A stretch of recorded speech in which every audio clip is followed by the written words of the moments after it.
Senator from California. Today, a 500-page executive summary of the Senate Intelligence Committee's 5.5-year review of the CIA's detention and interrogation program, which was conducted between 2002 and 2009, is being released publicly. The executive summary, which is going out today, is backed by a 6,700-page classified and unredacted report with 38,000 footnotes, which can be released, if necessary, at a later time. The report released today examines the CIA's secret overseas detention of at least 119 individuals and the use of coercive interrogation techniques, in some cases amounting to torture. Over the past couple of weeks, December 9th, 2014, California U.S. Senator Dianne Feinstein publicly released a summary report regarding alleged torture of suspected terrorists held prisoner by the United States Department of Defense.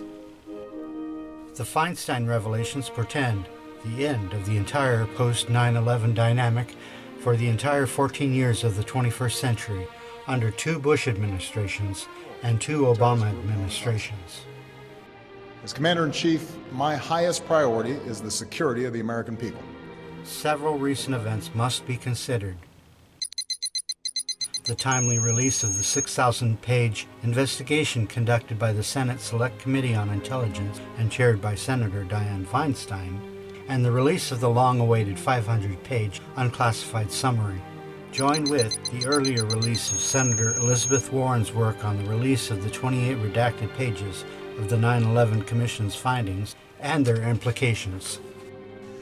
It's very significant that this conference is being held the day after Senator Feinstein made her statements relative to the relationship between the inquiry, which has been conducted by the Senate Intelligence Committee, and the CIA, because what we're going to be talking about today raises many of the same fundamental issues. The recent coup d'etat removal of key provisions of Dodd-Frank against the backdrop of falling oil prices, thus threatening an imminent collapse of Western financial markets. We've got a situation here. The oil price collapse. What impact is this having on the credit markets, and is that negative impact? The conflict in the Ukraine, coupled with U.S. involvement with the Saudi government regarding the Islamic militant group known as ISIS. John Kerry arrived in the Red Sea port of Jeddah for talks with the representatives from Saudi Arabia and other oil-rich Persian Gulf Arab nations. Among the issues will be discussed will be training militants on Saudi soil. And the fact that the U.S. now finds itself caught under the pressure of the BRICS alliance between Russia and China. Though a multi-billion-dollar financial alliance is being forged in the Brazilian city of Fortaleza, the world's top 5 emerging nations, known as BRICS, have signed an agreement to create a rival to the IMF and the World Bank. Big news.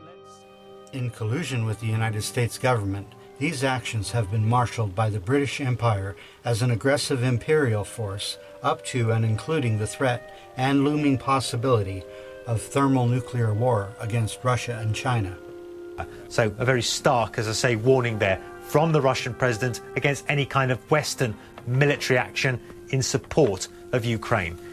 Well, the rhetoric on the Russian side also being ratcheted up, with Vladimir Putin comparing the fighting in eastern Ukraine to the siege of Leningrad, St. Petersburg, of course, his hometown, by the Nazis in the Second World War. He also delivered this stark warning against any kind of military response to what's taking place by the West in Ukraine, saying this: "I hope everyone understands that it's better not to mess with Russia.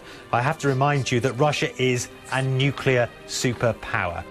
And finally, implications of a possible nefarious alliance between Saudi Arabia, the United States, and Great Britain all pose a very grim portrait of an actual grand conspiracy.